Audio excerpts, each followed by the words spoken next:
मकर राशि वाले मेरे प्यारे दर्शकों, आज के इस वीडियो में मैं बताने जा रहा हूं कि किस प्रकार से आपके 12 साल का वनवास अब समाप्त हुआ।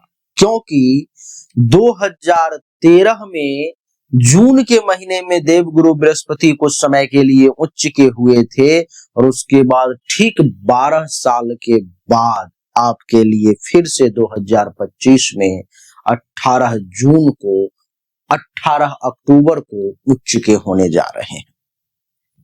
देवी और सज्जनों, ये 12 साल का समय बहुत दुखद बीता है आपका, मैं जानता हूं, क्योंकि देव गुरु उच्च के ना हुए, जिसके कारण से समस्याएं बहुत सारी आई। भगवान श्री राम को 14 वर्ष का वनवास हुआ था, पांडवों को 13 वर्ष का और कलयुग में आपको 12 वर्ष का। आइए चर्चा को आरंभ करें, जानने की कोशिश करें कि क्या क्या घटित होने वाला है। तो इसके लिए बोर्ड पर में हमें सबसे पहले लिखना पड़ेगा मकर राशि। लेकिन मैं आपको एक और बात बता दूं कि इस वीडियो में मैं उन 5 होने वाले घटनाओं की भी चर्चा करूंगा जो निश्चित तौर पर में 18 अक्टूबर के बाद आपके जीवन में घटित होगी, जो लंबे समय से अटकी हुई थी। तो बड़े गौर से समझना और देखने का प्रयास करना।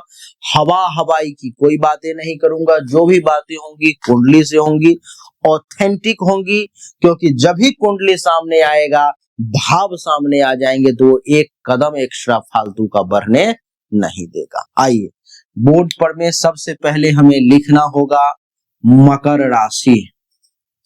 मकर राशि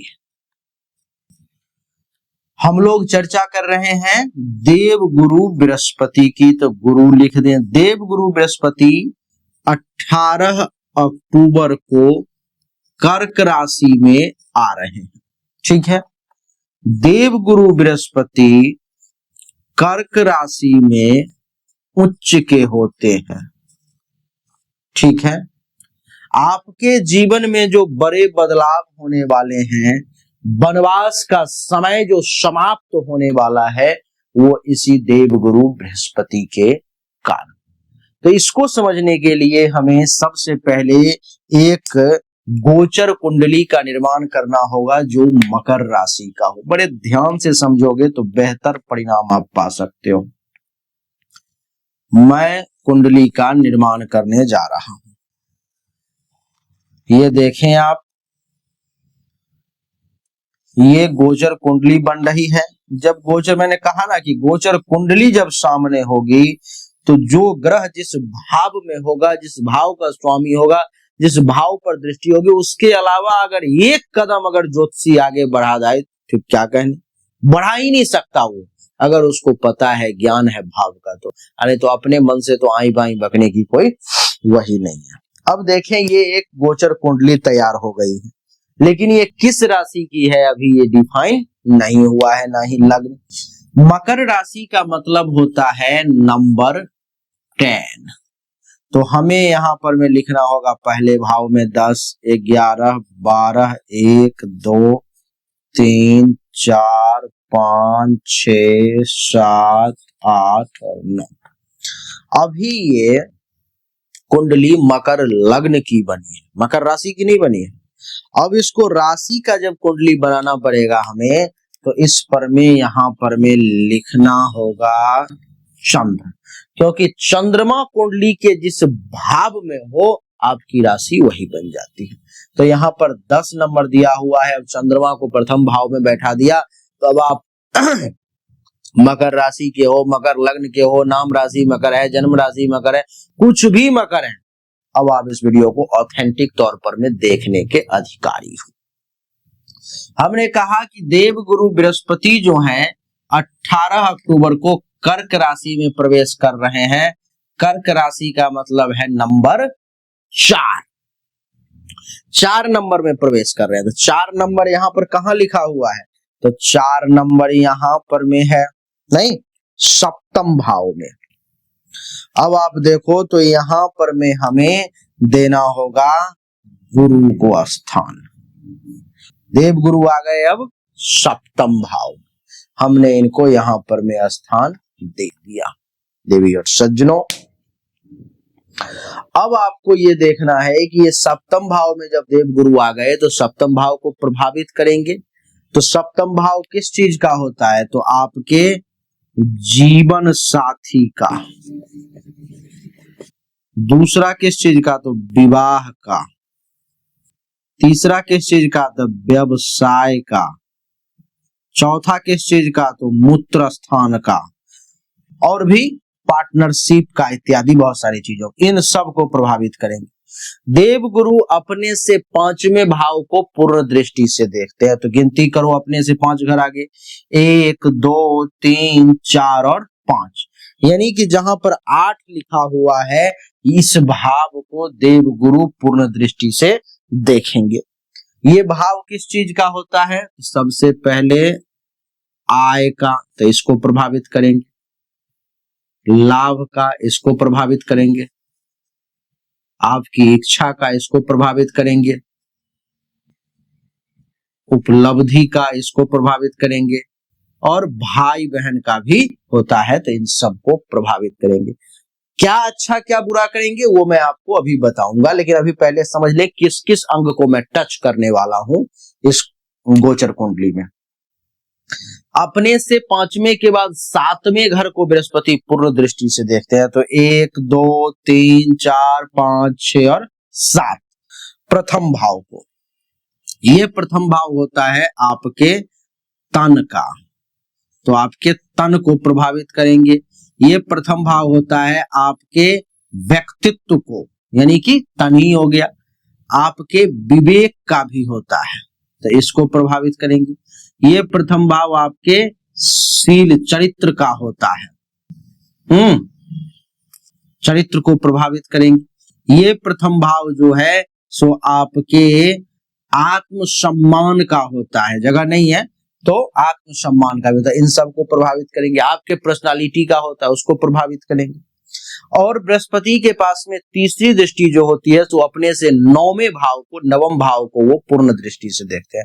तो ये हो गया 7, तो 8, तो यहाँ 9, यानी कि जहां 12 लिखा हुआ है इसको पूर्ण दृष्टि से देखेंगे। तो ये भाव किस चीज का होता है, किस किस चीज को टच करेंगे? तो यात्रा को, ये यात्रा का भाव होता है। ये छोटे भाई बहन का भाव होता है, ठीक है। ये जो है आपके पराक्रम का भाव होता है। ये आपके साहस का भाव होता है। ये आपके गले का भाव होता है। इन सब चीजों को मैं टच करने वाला हूं, आप देखते जाए बस। और देवगुरु बृहस्पति इस कुंडली के 12 भाव के भी मालिक हैं, तो इस भाव से संबंधित भी आपको 18 अक्टूबर के बाद परिणाम मिलने वाले हैं। तो क्या क्या किस किस चीज को टच करेंगे? तो ये 12 भाव होता है आपके खर्चा का, तो खर्चा को टच करूंगा। आपके नींद का, तो नींद को टच करेंगे। और क्या? तो आपके धन हानि का, विदेश का, अस्पताल के खर्चा का, और भी बहुत सारी चीजों का होता है। तो इतने चीजों को देवगुरु बृहस्पति अकेला प्रभावित करने वाले हैं। क्या क्या परिणाम होंगे, आइए मैं आपको एक एक करके बताने का प्रयास करता हूं। आप जब सुनेंगे तो दंग रह जाएंगे, जो भाई ये कैसे कैसे।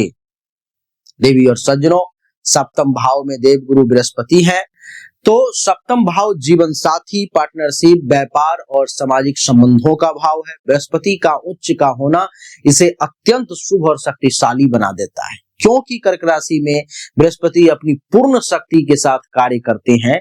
इसलिए मकर राशि के लिए बृहस्पति का यह गोचर विभिन्न प्रभाव को लेकर के आएगा, जिसमें सबसे पहला है वैवाहिक जीवन और पार्टनरशिप। सप्तम भाव में उच्च का बृहस्पति वैवाहिक जीवन में बहुत ही सकारात्मक बदलाव लेकर के आएगा आपके लिए। दाम्पत्य जीवन में प्रेम, समझदारी और सामंजस्य भी आपके बढ़ेंगे। अविवाहित लोगों के लिए विवाह के योग भी बहुत प्रबल होंगे। विशेष रूप से उपयुक्त जीवन साथी मिलने की संभावना दिखाई दे रही है और रिश्तों में स्थिरता भी आने के योग हैं।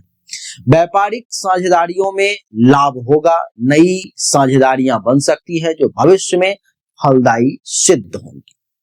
प्रथम भाव पर में दृष्टि है, यानी कि इस भाव पर में, जो कि स्वयं का भाव है, व्यक्तित्व का भाव है, जो ये दर्शाता है कि प्रथम भाव पर दृष्टि पड़ने से आपका कॉन्फिडेंस, आत्मविश्वास, आकर्षण और नेतृत्व क्षमता खूब बढ़ने वाली है।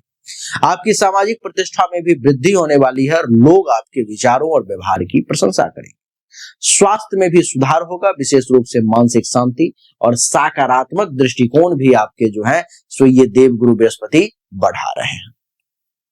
तृतीय भाव पर में भी दृष्टि है यहाँ पर में, तो पराक्रम, संचार, भाई बहन से संबंधित, तो बृहस्पति की नवम दृष्टि तृतीय भाव पर पड़ने से आपकी संचार क्षमता, लेखन, बौद्धिक कार्यों में भी प्रगति, भाई बहनों के साथ संबंध मजबूत होंगे और उनके सहयोग से आपको विशेष लाभ मिलेगा। छोटी यात्राएं करने को मिलेंगी, नई परियोजनाओं में सफलता मिलेगी।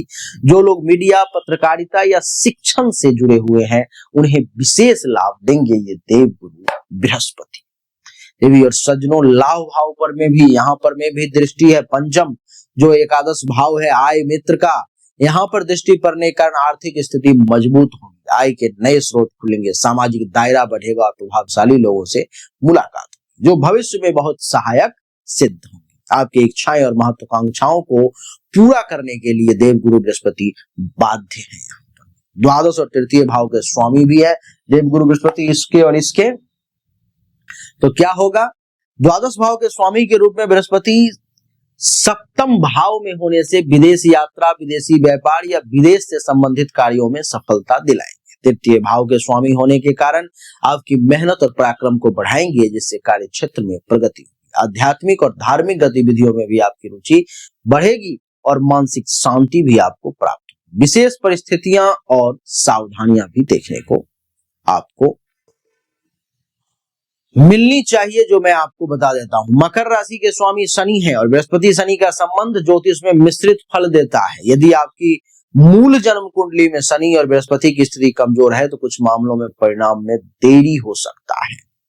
दशा अंतर दशा की बात करूं तो गोचर के फल आपके व्यक्तिगत कुंडली की महादशा अंतर दशा पर भी निर्भर करती है। यदि बृहस्पति की दशा चल रही होगी तो ये परिणाम अत्यंत शुभ होगा। मैं जितना बता रहा हूं उससे 100 गुना बेहतर परिणाम आपको मिलेंगे। सावधानी ये रखना है कि बृहस्पति के उच्च के होने के कारण अति आत्मविश्वास और अधिक खर्च करने की प्रवृत्ति से आपको बचना चाहिए। पार्टनरशिप में पारदर्शिता बनाए रखेंगे तो बहुत अच्छा रहेगा। अब मैं आपको बताने जा रहा हूं वो 5 निश्चित तौर पर में घटित होने वाले परिणाम जो आपको मिलने वाले हैं, जो होंगे ही होंगे। सबसे पहला है विवाह और पार्टनरशिप में प्रगति। अविवाहित लोगों के लिए विवाह के योग बनेंगे और विवाहित लोगों के लिए दाम्पत्य जीवन में सुख और सामंजस्य बढ़ेगा। दूसरा, आर्थिक लाभ, आय के नए स्रोत खुलेंगे और निवेश अथवा व्यापार से आपको विशेष लाभ होगा। तीसरा, सामाजिक प्रतिष्ठा में वृद्धि, आपकी सामाजिक स्थिति और प्रभाव बढ़ेंगे और लोग आपके विचारों का सम्मान करेंगे। पराक्रम और संचार में सफलता मिलने के योग, कार्य क्षेत्र में मेहनत और संचार कौशल के बल पर आपको प्रगति होगी। विशेष रूप से लेखन, शिक्षण या मीडिया से जुड़े क्षेत्रों में आपको विशेष लाभ मिलेगा। अगला, आध्यात्मिक और मानसिक शांति आपको मिलने वाली है। धार्मिक और आध्यात्मिक गतिविधियों में रुचि बढ़ेगी, जिससे मानसिक शांति और सकारात्मक दृष्टिकोण आपको प्राप्त होगा। उपाय की बात करूं तो बृहस्पति को बल देने के लिए गुरुवार को पीला वस्त्र धारण करें और बहुत अच्छा रहेगा आपके लिए। केले और पीली मिठाई का दान करेंगे तो और अच्छा रहेगा आपके लिए। वैसे आपका मालिक शनि है तो आप नीला वस्त्र भी धारण कर सकते हैं और भाग्य का मालिक बुध है तो हरा वस्त्र भी पहन सकते हो। ओम ग्रां ग्रीं ग्रौं सह गुरुवे नमः मंत्र का जाप कर सकते हो। विष्णु सहस्त्र नाम का पाठ कर सकते हो। विद्या और ज्ञान से संबंधित कार्यों में संलग्न रहेंगे, जैसे किताबें पढ़ना, दान करना, ये सबसे आपको बहुत अच्छा मिलेगा। यह गोचर मकर राशि वालों के लिए एक सुनहरा अवसर लेकर के आया है, जो वैवाहिक, आर्थिक और सामाजिक क्षेत्र में प्रगति के द्वार खोल देगा। वैसे आपके कुंडली के अनुसार व्यक्तिगत परामर्श लेने के लिए आप मुझसे कांटेक्ट कर सकते हो। हस्तरेखा दिखाने के लिए ध्यान रहे, ये फ्री सर्विस नहीं है। उम्मीद करता हूं सब कुछ समझ में आ गया होगा। नारायण। हमने अभी तक आपको जो भी जानकारी दी ये 100% सत्य नहीं है। फिर से सुने, 100% सत्य नहीं है। आपने बिल्कुल सही सुना है। ऐसा मैं क्यों कह रहा हूं? क्योंकि अभी तक जो हमने आपको बताया ये एक सामान्य राशिफल है, विशेष नहीं है। विशेष जानकारी, 100% एक्यूरेट जानकारी तो आपको तभी मिल सकती है जब पर्सनली आपके जन्म कुंडली की जांच की जाए, पर्सनली आपके हाथ की रेखा को देखा जाए, तभी तो सिर्फ आपके बारे में सही जानकारी आपको प्राप्त होगी। और जब वो जानकारी प्राप्त होगी तो वो 100% एक्यूरेट होगी। आपको जानना चाहिए, अगर आपको परिश्रम ज्यादा करना पड़ रहा है लेकिन परिणाम नहीं मिल पा रहे हैं, आपको भाग्य का साथ नहीं मिल पा रहा है, जिस पोजीशन पर आपको होना चाहिए उस पोजीशन पर आपसे पहले कोई और पहुंच जा रहा है, इसका अर्थ है कि भाग्य का साथ नहीं मिल रहा है, भाग्य के देवता की स्थिति कुंडली में गलत है, उसको ठीक करने की जरूरत है। दूसरा, अगर आप बहुत परिश्रम कर रहे हो, आमदनी के कई सोर्स को तलाशने की कोशिश कर रहे हो, लेकिन आमदनी बहुत ज्यादा कर नहीं पा रहे हो जितनी इच्छा है, जितनी कोशिश है, तो चेक करने की जरूरत है कि आमदनी के जो देवता हैं उनकी क्या स्थिति है कुंडली में, आखिर आमदनी क्यों नहीं बढ़ पा रही। अगर आप पैसा तो कमा रहे हो लेकिन बचत नहीं कर पा रहे हो, लाख प्रयास करते हो लेकिन फिर भी कितना भी पैसा कमा लूं, कितनी भी कोशिश कर लूं, बचत नहीं हो पा रहा है, तो आपको चेक करने की जरूरत है कि जन्म कुंडली में जो धन धान्य संपत्ति के बचत की देवता हैं, जो बैंक बैलेंस के देवता हैं, उनकी क्या स्थिति है, क्यों ऐसा हो पा रहा है। लेकिन इन सब को चेक करने के लिए पर्सनल आपकी जन्म कुंडली की जांच करनी पड़ेगी, तभी जाकर के वो पता लग पाएगा। देवियों सज्जनों, चाहे कोई बीमारी है जो आपको बहुत परेशान कर रहा है, बहुत परेशान कर रहा है, आप ठीक नहीं हो पा रहे हो, चाहे आपका विवाह नहीं हो रहा, वैवाहिक जीवन में अथवा परेशानी आ रही है, मामला तलाक तक पहुंच गया है या विवाह हो ही नहीं पा रहा है, जिस काम को करने की कोशिश कर रहे हो हर काम में रुकावट आ रहा है, जमीन मकान गाड़ी चाह रहे हो लेकिन हो नहीं पा रहा है, तो इन सभी शंकाओं का समाधान जन्म कुंडली देखने के बाद ही मैं आपको दे सकता हूं। उसके लिए सामने दिए गए नंबर पर में अपनी जन्म तारीख, जन्म समय, जन्म स्थान, दोनों हाथ के हथेली का फोटो अवश्य भेजे, जो शुल्क है जमा करें, इंतजार करें, आपको जानकारी अवश्य मिलेगी। अच्छा लगा तो वीडियो को लाइक करें, शेयर करें, चैनल को सब्सक्राइब करके इसके बेल आइकन के बटन को दबा दें। राधे राधे, राम राम,